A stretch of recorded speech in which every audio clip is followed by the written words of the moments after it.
I am ancient. I am the land. My beginnings are lost in the darkness of the past. I was the warrior. I was good and just. I thundered across the land like the wrath of a just God, but the war years and the killing years have worn down my soul as the wind wears stone into sand. Most men walk through life and do not realize that they are already dead. They slouch along with blank faces and empty eyes, trudging forward towards their deaths, and each step they take leads them only closer to their graves. I look at them and see only corpses. It is only perhaps 1 in 100 who have the spark of life within them, who have the will to shape the world to their will. And if these men, these slouching automatons, move only towards death, make no mark on the world other than the marker above their grave, what does it matter when and where they meet their end? Is it not the right of those with the true spark of life, the true will to change the world, to make those of these other men's lives of their deaths? They will die either way, but a man with a true will can give those deaths a meaning, and can create a better world for those who are yet to come. Is this not virtuous? If they exist at all, is this not the will of the gods? For years this world has shown me nothing but ugliness, hate and suffering and death, and the persistent dark cloud of war hanging over my lands. I feel that I have lived for years shrouded by dark mists, never seen the sun, and it was not until today that its light first shone upon my face. Tatiana is her name, a simple girl of the new blood, without lands or titles or names worthy of mention. But all of that falls away in the light of her beauty.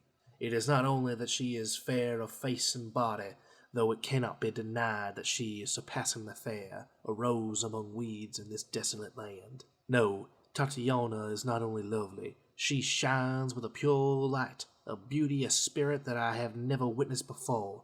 Her kindness, her nature, gentle, but at times surprisingly fierce, her mind quick, her wit quicker, and her pure joy. She is everything that one could want of a woman, everything that one could want of a wife. I feel that I have been searching all my life without realizing that I searched for Tatiana alone, that she alone can fill a void within me that I never recognized but always felt. And I knew as soon as I met her that I would give anything, even if it be my entire kingdom, to have her. I ride again for war and pray that this will be the last one that will bind these lands together under my father's name and my protection. But I ride now with a new purpose as well, Tatiana. I see her face when I close my eyes, and I know that I ride to war to protect her, to keep her safe, to forge a new world for her. Her favor rests always beside my heart. Never have I put much stock in prayers. Men make this world for themselves and receive only what they fight to earn and fight to keep. But when I remember now that Tatiana is praying for me, I feel that I am invincible. I know that a love as strong as mine will not easily be snuffed out, and that I will return to her when this war is won.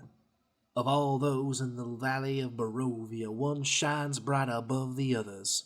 Only one woman is truly worthy to sit by the side of a king. I would call her a queen, a goddess, a shining beacon in a dark world, and yet she calls me elder or brother. When I look into her eyes, they reflect another name, death. She sees in me the end of life, the death of the aged. She relishes in her youth, like Sergei, like all children foolish and lucky enough to be ignorant of the darkness of this world. She loves her youth, but I have squandered mine. Women have always loved Sergei better than me. Mother, the simpering powder-faced courtiers, even the servants. Women love Sergei because he is kind like a woman, and that is because, like a woman, he has never witnessed the sweet, horrifying, tantalizing darkness of war. He has never sent men to their deaths, has never faced his own death as it rode down on the back of a dark daster, has never seen the light go out of a man's eyes as its corpse slides from the blade of his sword. Men go to war, and they become stronger or die. And Tatiana does not know that when darkness falls and all is lost, when the wolves are at the door, she needs a man by her side who has seen the bleakness of war, a man who is willing not only to die for her, but to kill for her. But instead she has Sergei, and he will die, and then she will die, and I will survive to mourn them alone. I have done what needed to be done. She will be safe. She will be mine. I sorrow to cause her pain, but I have known in my heart what must be done, and I have done it, no matter the cost, just as I always have. My Tatiana has fallen ill. She has always been of a fragile constitution, and it seems the shock she experienced has put a heavy strain upon her. I regret that it could not have been avoided, but I know that this is the only way. I called in my best doctors, but they said that they could do nothing for her, that she had given up the will to live. I brought them below and pressed them further, encouraging them to think creatively. Perhaps I pressed them too hard, and now they can do nothing for her. I must seek another solution. Time, as always, races against me. I found the answer. A way to save my Tatiana, to keep her with me. I traveled to the edges of my lands and found there something lost, something hidden away, preserved in amber, magics thought too dark for any man to know. These magics held the secret I needed to save her, and perhaps in saving her, to save myself. My youth has been squandered, my life given for my people, for my land. I have paid every coin that I had and found myself to have purchased a fool's prize. I have never feared death, but time has been always my greatest enemy. The years slip away from me, and as a moment passes, I look in the mirror and realize that I have become old. After all that I have given, am I not worthy of a measure of time, time to rest, time to love? There are costs, I know. Those have been made clear to me. Never again shall I walk in the sun. Never shall I know true sleep. Food will be but dust in my mouth. Holy ground will be forbidden me as well. But the gods have never done me much good. And what are these costs, any of them, beside Tatiana's life, her love for eternity? Already my soul is forfeit. There is too dark a stain upon it to ever be undone. But perhaps, with more blood on hands already too red to notice any difference, I will be able to keep her with me forever. I knew my memory would hold forever, but I did not know what horrors it would hold. Forever I will clearly see the side of her body lying broken and lifeless on the rocks below. I went to her, and as I reached her, the sky split open and I heard a dark voice. The promise has been kept. This is not what was intended. In the halls of Ravenloft below, a woman was given birth. Twins are lucky, the elves say, and what could be more pure of soul than children just brought into this world without any chance to sully themselves? 2 of them, one for her and one for me. I did not even have the chance to bury her body. The mist swirled down and took her away, and as they did, they closed in around me. I could feel them tightening on my throat, but I also felt something new, a power coursing through my veins, strength, vitality. No! I roared, and I reached out and I tore at the mist, and as her soul tried to float away from me, I tied it down. I tied it to this land.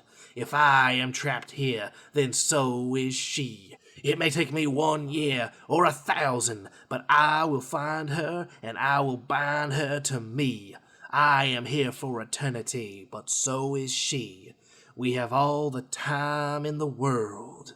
I have come to know my new life as the years have passed by, wearing down the land, reshaping the world, but never touching me. Vampire is my new name. Still, I lust for life and youth, and I curse the living that took them from me. Even the sun is against me. It is the sun and its light that I fear the most. But little else can harm me now. Even a stake through my heart would not kill me, despite what some might tell you. But the sword, that accursed sword that Sergei brought to this land, I must dispose of that vile weapon. I loathe it as I loathe the sunlight. I have hunted many years for Tatiana. I have found and lost her countless times, yet time and time again she eludes my grasp. The memory of her face haunts me, taunting me, tantalizing me. What would it take to finally bind her to me? Long ago my father rebuilt the walls of Castle Ravenloft. Now I have made a new home for myself, far beneath its walls. I live among the dead and sleep beneath the very stones of this hollow castle. I shall seal shut the walls of the stairs that none may disturb me. If ever I fall, I must return to that dread box, that constant reminder that life is not to be mine.